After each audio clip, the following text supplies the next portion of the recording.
ان میں میرے محبوب کریم صلی اللہ علیہ وسلم نے جس چیز پر سب سے زیادہ زور دیا ہے وہ یہ ہے کہ میں ظلم ختم کرنے آیا، ظلم نہیں ہونا چاہیے۔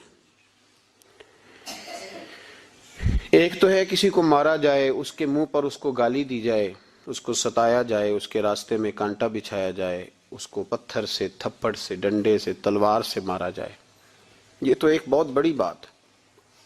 اسلام یہ کہتا ہے کہ تو اپنے گھر کے اندر بیٹھ کے بھی کسی مسلمان کے خلاف بات بھی نہ کر۔ اتنا زیادہ پابند مذہب، اپنے گھر کی چار دیواری کے اندر بیٹھ کر بھی کسی مسلمان کی برائی کرنے کی، صرف زبان سے سازش کرنے کی بات نہیں، اس کے خلاف منصوبہ بندی کرنے کی بات نہیں، اس کو لوگوں کو اس کے خلاف ابھارنے یا اکسانے کی بات نہیں، خالی اس کے خلاف گفتگو، اور وہ والا عیب جو اس میں پایا جاتا ہے،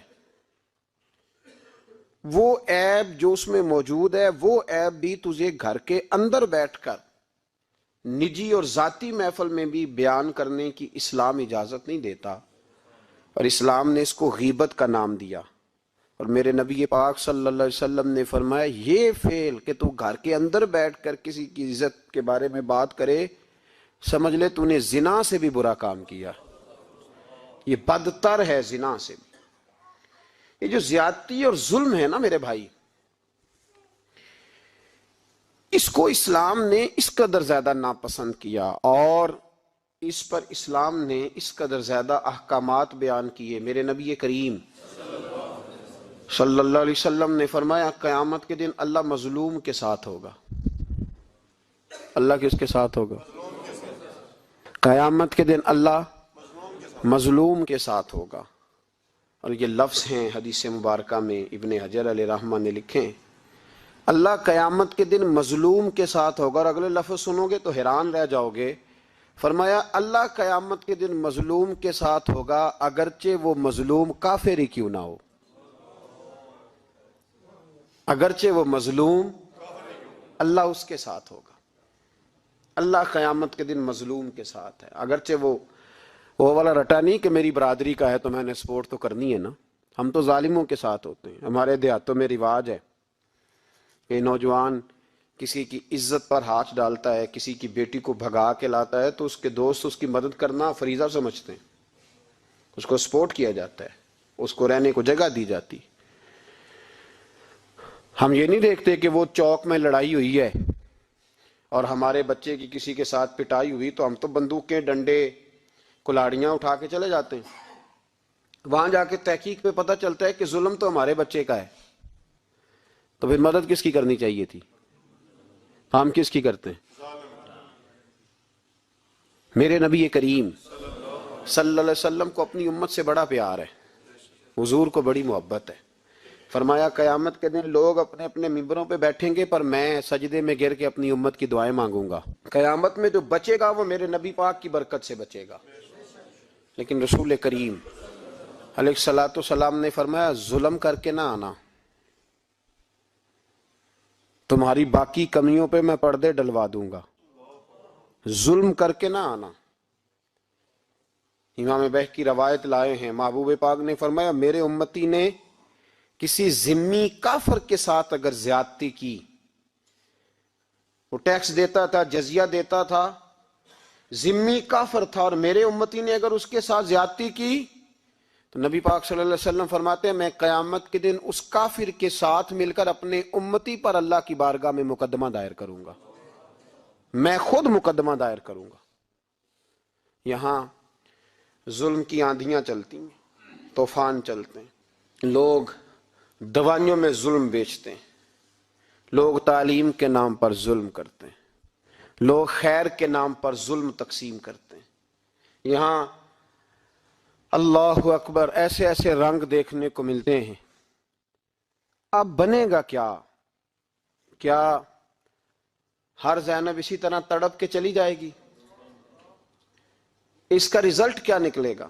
ہمارے یہاں تو نمبر گیم چلتی ہے، سیاستدان شعر لکھ کے لاتے ہیں، وہ ٹی وی پہ بیٹھ کے ایک دوسرے کو نیچا دکھانے کی کوشش کرتے ہیں۔ ساری سیاسی جماعتوں کے سربراہوں کو وہاں ہونا چاہیے تھا کہ نہیں ہونا چاہیے تھا؟ کیوں نہیں بولتے آپ لوگ؟ آپ کب بولیں گے؟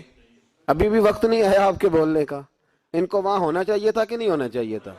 یہ آپ کے نمائندے، ان کو ہونا چاہیے تھا وہاں. میرے نہیں ہیں، اللہ جانتا ہے، ایک بھی نہیں ہے ان میں سے. سوال ہی نہیں پیدا ہوتا. ہمارے یہ نمائندے ہوں گے؟ سوال ہی نہیں پیدا ہوتا. ہمارے نمائندے نہیں ہیں یہ، آپ کے بھی نہیں ہیں. اور تھوڑا سا وقت اور رہ گیا ہے، پھر انشاءاللہ سارا پاکستانی سمجھدار ہو جائے گا. یہ کسی کے بھی نہیں ہے. میرے بھائی، نمبرنگ ہو رہی ہے. میں رات گجرات میں تھا تو میں کہہ رہا تھا کہ ایک صاحب کہنے لگے مجھ سے وہاں کے پنجاب کی حکومت کو ریزائن کرنا چاہیے تھا کہ نہیں کرنا چاہیے تھا. تو میں نے کہا ریزائن وہ کرتے ہیں جن کے اندر کو تھوڑا بہت شرم کا مادہ ہوتا ہے. یہ لوگ ریزائن کریں گے؟ یہ کیسے کر سکتے ہیں؟ اور پھر ریزائن صرف ان کو نہیں کرنا چاہیے تھا. میری تو دعوت یہ ہے کہ ہر سیاسی جماعت ریزائن کرے. ہم اس ملک میں سیاست نہیں کریں گے. مذہبی جماعتیں تبلیغ کرنا بند کر دیں. پیران عظام گدی نشینیاں چھوڑ کے باہر نکلیں. یہ جو ہر چوک اور ہر چوراہے میں لوگ نصیحتوں کا بازار گرم کر کے کھڑے ہیں، یہ چھوڑ دیں. کیا اثر ہے تمہاری تبلیغوں کا؟ کیا مل رہا ہے قوم کو؟ تمہاری گدیاں کیا تزکیہ نفس کر رہی ہیں؟ اور ہر اس آدمی پہ مقدمہ ہونا چاہیے جس کے موبائل میں گندی فوٹو ہے. ہر وہ آدمی مجرم ہے جو گند دیکھتا ہے، گند آگے تقسیم کرتا ہے. ایسے ہی ایک دو آدمی کا نام لگا کے چپ کر گئے ہو. صبح قیامت کے دن اس زینب کے خون کے حساب میں مجھے بھی پوچھا جائے گا اور آپ کو بھی پوچھا جائے گا.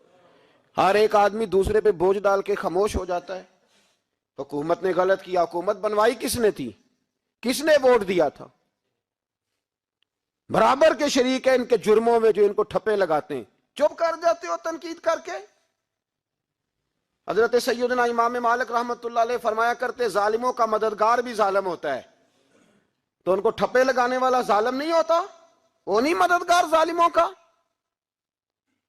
ابھی تک لوگ کہہ رہے ہیں مولانا آپ سخت جملے کہتے ہیں، آپ سخت جملے کہتے ہیں، آپ بچیں. میں نے کہا تمہیں پتہ نہیں نا، تمہیں خبر نہیں، تم اس زیادتی کا شکار نہیں ہو، تمہیں کیا پتا.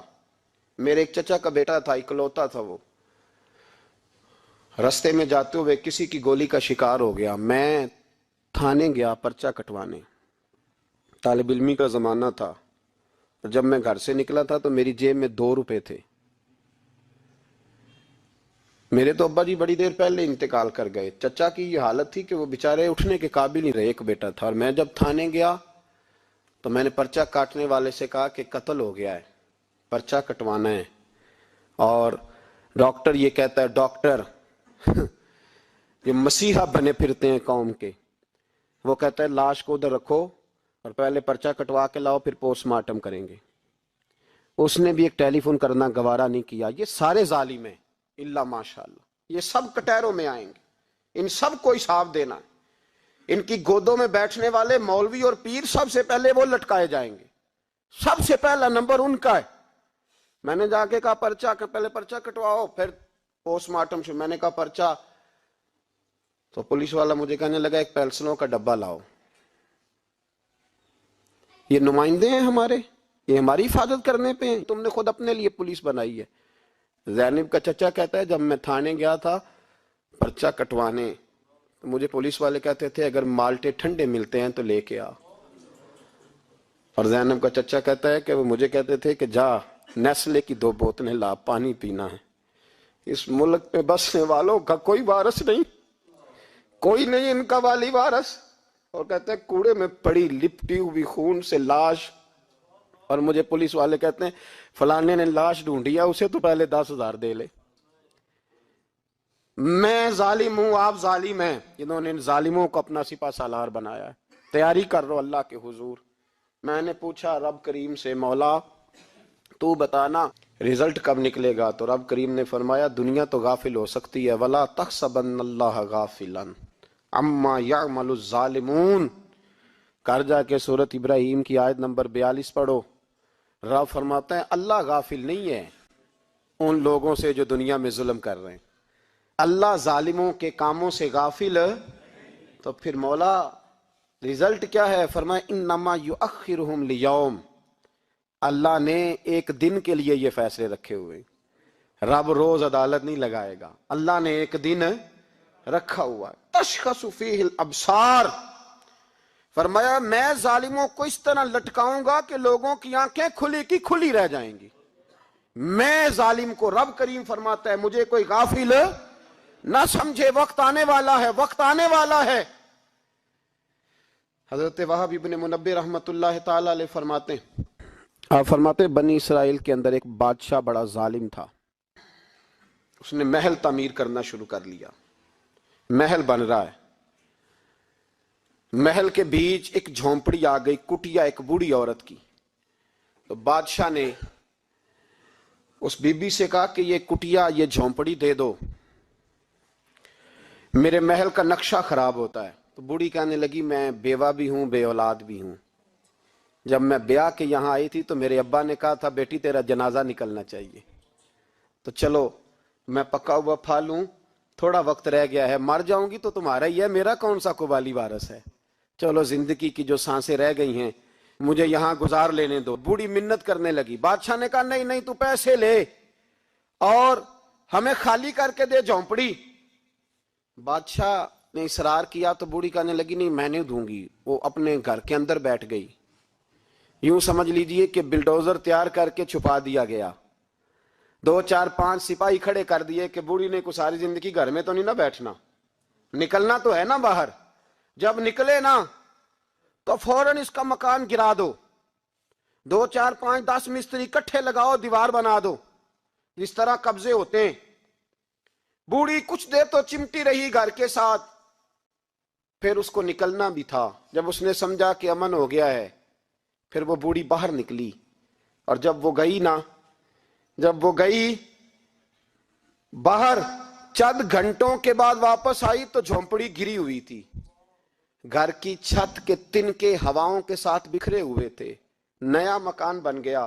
وہاب ابن منبہ علیہ رحمہ فرماتے اس بی بی نے جو دعا مانگی تو عرش فرش ہلنے لگے، زمین کانپنے لگی۔ اس بی بی نے لفظ پتہ کیا ادا کیے؟ کہنے لگی اے اللہ میں تو موجود نہیں تھی، تو بتا تو کہاں تھا؟ اللہ میں تو نہیں تھی، زینب کی اماں بھی پوچھتی ہے اللہ میں تو نہیں تھی، تو موجود تھا نا؟ عرش کا مالک کہتا ہے میں ہلا دوں گا۔ ذرا ان علماء کو، مشائخ کو، ان ارباب اقتدار کو دیکھ لینے دو، میری ڈھیل ہے میں انہیں ہلا دوں گا۔ کہتی اللہ میں تو نہیں تھی، تو کہاں تھا؟ تو بتا۔ رب کریم نے فرمایا جبریل دوڑ کے جا، دوڑ، اللہ حکم کیا ہے، فرمایا پلٹ دے اس بستی کو، تباہ کر دے ان لوگوں کو جو ظلم پر چپ رہتے، انہیں تباہ کر دے۔ دنیا میں قتیل اس سے منافق نہیں کوئی، دنیا میں قتیل اس سے منافق نہیں کوئی جو ظلم تو سہتا ہے بغاوت نہیں کرتا، اس سے منافق نہیں کوئی۔ منافق بن کے جینا بند کر دو، اب مومن بن کے جینا سیکھو، ان ظالموں کے خلاف بولو۔ میرے عزیز کہتے ہیں تباہ کر دو بستی کو، بستی الٹ دی، گھر تباہ ہو گئے۔ یاد رکھو عرش کا مالک کہتا ہے تو میں دیکھ رہا ہوں، ورنہ کوئی موجود نہ تھا، میں تو تھا نا، میں تو سارا کچھ دیکھ رہا ہوں۔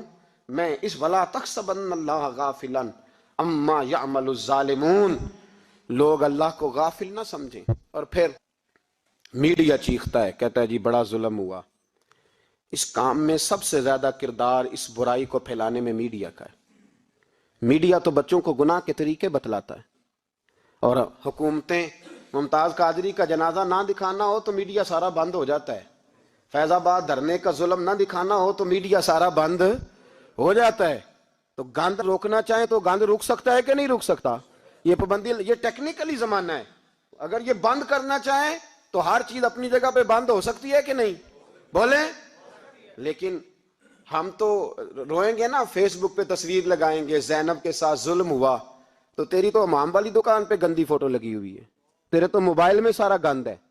اس گند کی ترویج و اشاعت میں تو میں اور آپ شامل ہوتے جا رہے ہیں، گند تو پرموٹ ہو رہا ہے، اسی سے تو لوگوں کے جذبات ابھرتے ہیں۔ ابا جی کہتے ہیں مجھے اعتبار ہے، مجھے اعتبار ہے بیٹی پہ۔ یہ کیا تماشا ہوا اعتبار کا؟ یہ کیا بات ہوئی؟ اعتبار کس کو کہتے ہیں؟ حضرت جنید بغدادی رحمت اللہ تعالی علیہ، آپ سے کسی نے پوچھا، میں تھوڑے دن پہلے، مجھے گجرات یونیورسٹی کے کچھ طالب علموں نے دعوت دی، کچھ اساتذہ نے کہا کہ یہاں سیرت سیمینار ہے، آپ آئیں۔ سیالکوٹ میں جو کیمپس ہے، میں وہاں جب پہنچا تو میں نے کہا یار یہ صرف لڑکے ہونے چاہیے۔ کہنے لگے اتنے مولوی تقریر کرتے ہیں لڑکیوں میں، تو آپ، تو میں نے کہا یار مجھے دکھیا نو سمجھ لو، پرانے خیالات کا ہوں، اور ویسے بھی میرے لیے مولوی حجت نہیں، میرے لیے رسول اللہ کا دین حجت ہے، تو آپ پردہ کرائیں۔ خیر انہوں نے مہربانی کی، کوئی پارٹیشن ہو گئی۔ جب میں پہنچا تو شاید 1.5 منٹ لگا ہو مجھے گیٹ سے ہال میں جانے تک، لیکن وہاں جو بچے اور بچیوں کا میں نے حال دیکھا تو میں دعا مانگ رہا تھا، اے اللہ تو اس قوم پہ فضل فرما، اس قوم پہ۔ ابا جی کہتے مجھے اعتمار ہے، نابینا سے ابھی ہیں عبداللہ ابن مکتوم رضی اللہ تعالیٰ، وہ آئے ہیں تو نبی پاک صلی اللہ علیہ وسلم نے فرمایا عائشہ پردہ کر لو، تیرے گھر میں بسنے والی بی بی سید عائشہ سے بھی پاک ہے، تیری بیٹی حضرت عائشہ صدیقہ سے بھی زیادہ حرمت والی ہے۔ نبی پاک نے فرمایا عائشہ پردہ کرو، حضور وہ نابینا ہے۔ فرمایا تمہیں تو نظر آ رہا ہے نا، تیرا اعتبار یہاں سے بھی زیادہ بڑھ گیا ہے۔ حضرت جنید بغدادی سے کہا حضور ہمیں قرآن شریف پڑھا دیں، آپ نے فرمایا درمیان میں عورتیں پردہ ڈالیں پھر پڑھاؤں گا۔ کہا حضور قرآن پاک ہی پڑھانا ہے؟ تو حضرت جنید فرمانے لگے پڑھانے والے حسن بصری ہو اور پڑھنے والی رابعہ بصری ہو اور درمیان میں قرآن پڑھا ہو، پھر بھی میں انہیں بغیر پردے کے پڑھنے کی اجازت نہیں دیتا۔ یہاں تو حال ہی کوئی نہیں، اس گند کو روز پرموٹ کرتے ہو، نوجوانوں کے جذبات بکھرتے ہیں اور بپھرتے ہیں، اور پھر اس کے بعد کہتے ہو کہ آگ نہ لگے۔ یہ کیسے ہو سکتا ہے؟ تم نے خود آگ لگائی ہے چمن میں اپنے، بے سبب گردش ایام کو الزام نہ دو، تم نے خود نور کا ظلمت سے کیا ہے سودا، کر کے توہین سحر شام کو الزام نہ دو۔ او بھائی یاد رکھو، جب تک یہ گند رہے گا فحاشی اور عریانی رہے گی۔ انڈیا کے اندر زیادتی کے واقعات زیادہ ہیں پاکستان کی نسبت، کیوں؟ اس لیے کہ گند زیادہ ہے، فحاشی اور عریانی۔ اسلام نے تو نظر تک پر پابندی لگا دی، کہا اپنی نظر بھی مومن جھکا کے رکھیں، جو چیزیں سبب بن سکتی ہیں ان پر بھی پابندی لگا کے رکھی۔ ہم توجہ ہی نہیں کرتے، خیال ہی نہیں ہے، اس کو پرموٹ کیا جاتا ہے۔ اور سب سے دوسری بڑی وجہ یہ ہے کہ مجرم کو سزا نہیں ملتی، مجرم کو سزا بولیے، وہ چھوٹ گیا نا سرے عام، ایک بڑے آدمی کا بیٹا قتل کرنے والا چھوٹ گیا نا، وہ جس نے سرے عام ایک سپاہی کانسٹیبل کو کچل دیا تھا، وہ بچ گیا نا، آ گیا نا باہر۔ ریمنڈ ڈیوس کئی گولیاں مار کے بچ گیا نا۔ جب مجرم کو سزا نہیں ملتی تو پھر گناہ بند۔ میرے رسول پاک صلی اللہ علیہ وسلم نے قانون دیا، قانون، ایک عورت نے چوری کی، اس کے حضرت سیدنا اسامہ بن زید حضور کے محبوب صحابی سفارشی بن کے آئے، حضور تھوڑی لچک دے دیں۔ نبی پاک نے فرمایا سنو، میری بیٹی فاطمہ بھی چوری کرتی تو میں ہاتھ کاٹ دیتا۔ مجرم کے لیے سزا ضروری ہے، مجرموں کو سزا ملے گی تو حالات بہتر ہوں گے۔ کہتے ہیں سرے عام پھانسی لگاؤ، کہتے ہیں قانون میں گنجائش نہیں۔ تمہارے لیے قانون روز بدل جاتا ہے۔ جب مطالبہ کیا گیا نا کہ سرے عام جاگ رہے ہیں آپ لوگ کہ سو گئے؟ جی چلے میں دعا کرتا ہوں اللہ کرے میری قوم جاگ جائے، آمین تو کہہ دیں۔ اللہ کرے آپ لوگ جاگ جائیں اور جاگتے رہیں۔ اعلیٰ حضرت نے فرمایا تھا، مشورہ دیا تھا، سونا جنگل رات اندھیری چھائی بدلی کالی ہے، سونے والوں جاگتے رہنا کیونکہ چوروں کی رکھوالی ہے۔ سونا جنگل رات اندھیری چھائی بدلی کالی ہے، سونے والوں جاگتے رہنا، چوروں کی رکھوالی ہے۔ کہا گیا سرے عام پھانسی دو، تو کہنے لگے آئین میں گنجائش نہیں چوک میں پھانسی دینے کی، اور تمہاری ضرورت پڑے تو آئین میں ترمیم ہو جاتی ہے۔ تو آج زینب کو ضرورت پڑی ہے تو کیوں ترمیم نہیں ہو سکتی؟ آج ایک غریب مظلوم ماں کو ضرورت پڑی ہے تو ترمیم کیوں نہیں ہو سکتی؟ انہیں چوک میں پھانسی دو، انہیں لٹکاؤ، انہیں کاٹ کر کتوں کے آگے ڈالو تاکہ ہر ایک کی بیٹی محفوظ رہ سکے۔ اور وہ زینب کسی اور کی بیٹی نہیں، وہ میری بیٹی ہے، میری بیٹی ہے۔ ابھی 6 سال کی بیٹی سینے پہ لٹا نا، اور پھر اس باپ کا درد محسوس کر، تجھے اندازہ ہو کہ بیٹی تو بیٹی ہوتی ہے۔ حاتم تائی کی بیٹی ننگے سر دربار رسالت پہ آئی تو میرے نبی پاک نے چادر دی۔ سلمان فارسی کہنے لگے سونیا کافر کی بیٹی ہے، تیری پاک چادر ہے، میں اپنی نہ دے دوں؟ تو حضور نے فرمایا سلمان چپ کر جا، بیٹیاں سانجھی ہوتی، بیٹیاں سانجھی ہوتی ہیں، چپ کر۔ کافر کی بیٹی صحیح بیٹی تو ہے نا، اور بیٹیاں تو سانجھی ہوتی ہیں۔ یہاں اتنا ظلم اور اتنا حشر ہو گیا، اور کہتے ہیں پتہ نہیں چلا۔ دیکھتے ہیں، کرتے ہیں، سنتے ہیں۔ یاد رکھو ظلم کبھی مٹا نہیں کرتا، ظلم کبھی۔ اس لیے زینب بھائی، زینب تو میری بیٹی ہے، زینب تو تیری بیٹی ہے، زینب تو امت کی بیٹی ہے، زینب تو پاکستان کی بیٹی ہے، زینب تو ہر اس شخص کی بیٹی ہے جو کسی بھی بچی کا باپ ہے، جو کسی بھی بچے کا باپ ہے، وہ ملت کی بیٹی ہے۔ اس لیے وہ دکھ کسی ایک کا نہیں، وہ سب کا برابر کا ہے۔ بس یاد رکھو اس معاشرے میں پہلی بات یہ کہ اس گند پہ، بے حیائی پہ کنٹرول۔ دوسری بات یہ تدارک عرض کر رہا ہوں، مجرم کو سزا ملے۔ اگر پرانے مجرموں کو سزا ملتی تو کبھی بھی دوبارہ جرم کی کسی کو ہمت۔ حضرت عمر کے زمانے میں جرم کیوں بند ہوئے تھے؟ اس لیے کہ وہ سرے عام کوڑے مارتے تھے، ان کا درہ لٹکتا تھا، وہ کسی کو گنجائش نہیں دیتے، کسی کو گنجائش۔ گورنر کا بیٹا بھی زیادتی کرتا تو چوک میں کھڑے ہو کے درے مارتے۔ فرماتے لوگوں کی ماؤں نے انہیں آزاد پیدا کیا، تم نے کیسے غلام بن لیا؟ یہاں جب قانون بدلتا ہے اور پھر شکوہ ہے، ہمیں غریب آدمی نے تو پرچہ درج کرانا ہو تو اس کو تو چودھری صاحب بھی وقت نہیں دیتے، اس کو تو چودھری صاحب بھی کہتے ہیں گڈی کرائی یا پیسے ہے نہیں تھانے جانے دے، اتنے پیسے لگ دیں۔ ظالموں ڈرو اللہ تعالیٰ سے، ڈرو۔ اور غریب آدمی چلا جائے تھانے تو اس کو پولیس والا پوچھتا ہے، وہ کہتا ہے کس طرح ہوا تھا، کس طرح کر کے ہوا، تفصیل بتا۔ اور پھر وہ دو کہتا ہے تو جا، ابھی میں کوشش کرتا ہوں، میں پہلے ان کو فون کرتا ہوں مجرموں کو، پھر اس کے بعد تیرا۔ اور تگڑے آدمی پہ درخواست آ جائے کبھی تو اس کو فون کر کے پوچھتے ہیں چودھری صاحب کی کرنا ہے پرچے دا؟ پھر وہ خود فون کرتے ہو۔ یہ امیر کے لیے قانون اور ہے اور غریب کے لیے اور ہے، یہ کس طرح ہو سکتا ہے؟ میرے نبی کریم صلی اللہ تعالی علیہ وسلم نے انصاف کی فراہمی چھوٹے بڑے کے لیے ایک رکھی، اور یاد رکھو حساب تو دینا ہے۔ حساب بول کے بتائیے، حساب جو زیادتی کرے گا اس نے حساب اور دینا پڑے گا۔ یہاں نہیں دو گے تو وہاں دو گے، حساب تو بہرحال اس مجرم نے تو دینا ہے۔ لیکن ارباب اقتدار نے بھی، حضرت عمر فرمایا کرتے تھے میرے دور میں کتا بھی پیاسا مر گیا تو حساب میں نے دینا ہے، چونکہ میری حکومت ہی کتے کو پانی ملنا چاہیے تھا، اس کے دروازے تک پانی پہنچنا چاہیے تھا، حساب تو دینا ہے۔ ہر اس شخص نے جو سوشل ہونے کا دعویٰ کرتا ہے، جو معاشرے میں کسی بھی طرح کا کوئی کردار ادا کر رہا ہے، اس نے بہرحال حساب، یہ مشترکہ معاملہ ہے۔ اس میں ارباب اقتدار کا تو حشر ہوگا، وہ تو دنیا دیکھے گی، لیکن باقی بھی اپنی ذمہ داری کا احساس کریں، باقی بھی خیال کریں۔ سنو اور یاد رکھنا اس بات کو، غور کریں کہ میری طرف دیکھیں میرے بھائی۔ ایک مکران شاہ بادشاہ گزرا ہے ایران کا، کچھ نرم دل تھا، وہ نہ سیر کرنے نکلا، درمیان میں پل آتا تھا، ایک دریا تھا، اس کا پل تھا، اور پل کے اس پار جنگل تھا، سبزہ تھا، سیرگاہیں بنی ہوئی تھی۔ بادشاہ وہاں 2-4 دن رہنے کا ارادہ کیا۔ جب بادشاہ وہاں پہنچتا ہے نا مکران شاہ، تو اس نے دیکھا کہ وہاں 2-3 دن قیام کرنا ہے، جھیل ہے، سیرگاہ ہے، وہاں اس نے رکنے کا پروگرام بنا لیا۔ بادشاہ تو علیحدہ اس کے لیے رہائش تھی، سپاہی علیحدہ رہتے تھے۔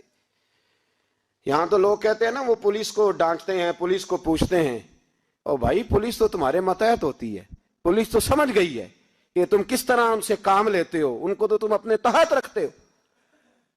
پولیس والے علیحدہ رہتے تھے، اس کے ساتھ جو سپاہی گئے ہوئے تھے، گن مین گئے ہوئے تھے۔ مکران شاہ سیر سپاٹے میں رہتا تھا۔ ایک بوڑھی عورت تھی، اس کی ایک گائے تھی، وہ جنگل کے اندر بوڑھی رہتی تھی، گائے اس کی وہاں چرتی رہتی تھی۔ شام کو وہ گائے گھر لوٹتی، بوڑھی دودھ پی کے سو جاتی۔ سپاہی اس بوڑھی کے پاس آئے، کہنے لگے تیری گائے بڑی صحت مند ہے، ہمارے ہاتھ بیچ دے۔ بوڑھی نے کہا میرے بڑھاپے کا سہارا ہے، اس کا دودھ پی کے میں زندہ ہوں، بیچوں کی نہیں۔ وہی والا کام جو ہمارے ملک میں ہوتا ہے کہ قیمت کے ساتھ زمین دینی ہے کہ مفت دینی ہے۔ جب بڑے آدمی کو پسند آ جاتی ہے تو کہتے ہیں مول دینی ہے کہ مفت دینی ہے، تو دینی پڑتی ہے، غریب ہے کیا کرے، مجبور ہے، مظلوم ہے۔ کہا بوڑھی عورت سے سپاہیوں نے بیچ دے، کہا نہیں، کہنے لگے نہیں بیچے گی تو ہم لے لیں گے۔ اس عورت کی گائے زبردستی سپاہی ذبح کر کے کھا گئے۔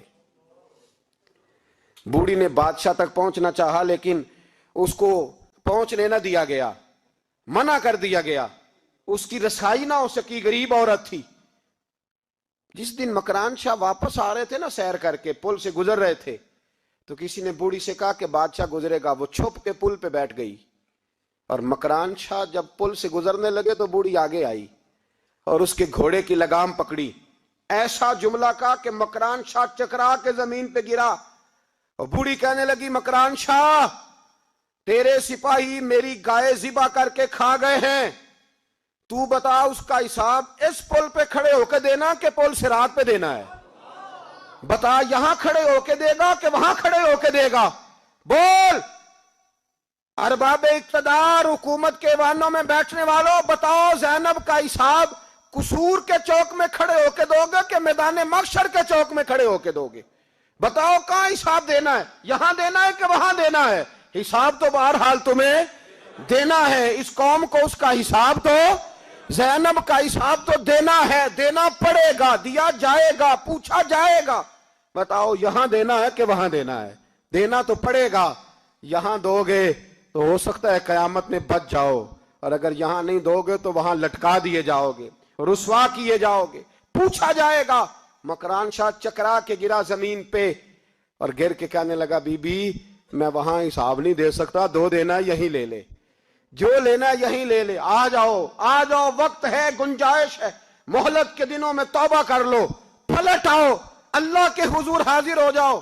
اس معاشرے کو صفائی کی ضرورت پڑ گئی ہے، اس معاشرے میں ہر آدمی اپنا کردار ادا کرے، ظالم کے خلاف اٹھے، بے حیائی، فحاشی، عریانی، بدنگاہی، اس کے خلاف اٹھے۔ حضرت امیر معاویہ رضی اللہ تعالیٰ عنہ اپنے دور حکومت میں باہر نکلے، ایک بی بی با پردہ عورت برقعے میں گلی میں گھوم رہی تھی، برقع ڈال کے۔ حضرت امیر معاویہ دوڑ کے مسجد چلے گئے، رونے لگے، کہنے لگے صحابہ کے زمانے میں یہ عورتیں گلی میں آ گئی ہیں، ہمارے دور میں ہی آ گئی ہیں، کہیں اللہ کا قہر نازل نہ ہو جائے۔ حالانکہ وہ با پردہ تھی بی بی، یہاں تو بڑی ڈٹائی کے ساتھ فرنٹ سیٹ پہ بے پردہ عورت کو بٹھایا جاتا ہے اور دلیلیں دی جاتی ہیں کہ ہم پڑھ لکھ گئے، ایف ایس سی اور بی ایس سی ہماری تعلیم ہے، ہمارے پاس ابھی تازی تو کار آئی ہے، تو بتائیں نا کہ جو کار پہ بیٹھی ہے وہ کار کی مالکن ہے۔ یہاں تو ہر چیز کھول کے بیان کرنا لوگوں نے اپنے لیے ضروری سمجھ لیا ہے، اپنے کلچر کا حصہ بنا لیا ہے۔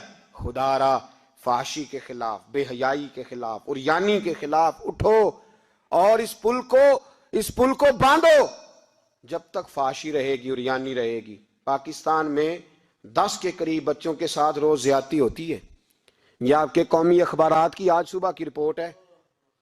یہ تو وہ چیزیں ہیں جو کھل کے باہر آ گئیں، اور اس کے علاوہ جو بے حیائی کے اڈے کھلے ہوئے ہیں، نہ جانے ان کی تعداد کتنی، کس قدر زیادہ ظلم ہو رہا ہے۔ میرے رسول پاک صلی اللہ تعالی وسلم نے فرمایا جب کوئی زنا کرتا ہے تو ایمان اس کے سینے سے نکل جاتا ہے اس کے سینے سے۔ آنکھوں پر پردہ ہونا چاہیے، کانوں پر پردہ ہونا، اور اگر زینب کے قتل کے بعد بھی کسی کے موبائل میں گندی تصویر ہے اور اس کے قتل کے بعد بھی بے حیائی کے گانے اس کے موبائل میں ہیں، تو پھر وہ رسم کے آنسو نہ بہائے، پھر وہ صرف 2 منٹ کے لیے آگے بڑھ کے مرثیہ خان نہ بنے، وہ پھر شاعر اور ادیب بننے کی کوشش نہ کرے، اور پھر اپنے حصے کا جملہ لگا کر اپنے آپ کو فیس بک پہ ایکٹیو رکھنے کا تماشا نہ کرے۔ کیا مطلب ہوا ان چیزوں کا؟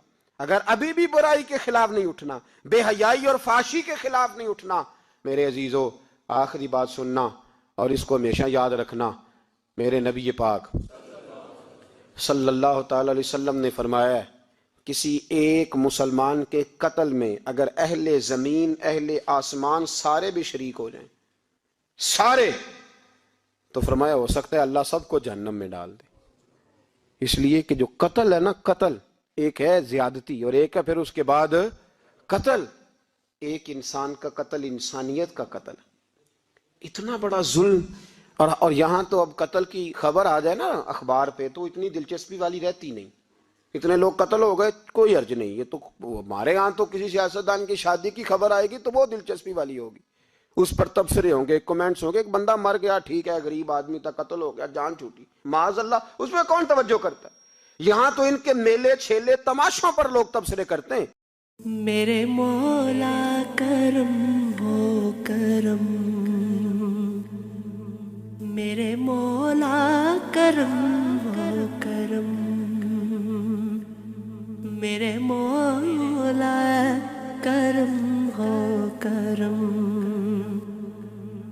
میرے مولا کرم ہو کرم. یہ تجھ سے فریاد کرتے ہیں ہم. میرے مولا کرم ہو کرم. میرے مولا کرم ہو کرم. میرے مولا کرم ہو کرم. یہ زمین اور یہ آسمان تیرے قبضے میں ہے. یہ جہان اس سب پہ تو ہی تو ہے مہربان. ہم تیرے در سے جائیں کہاں. سب کی سنتا ہے تو ہی صدا. تو ہی رکھتا ہے سب کا بھرم. میرے مولا کرم ہو کرم. میرے مولا کرم ہو کرم.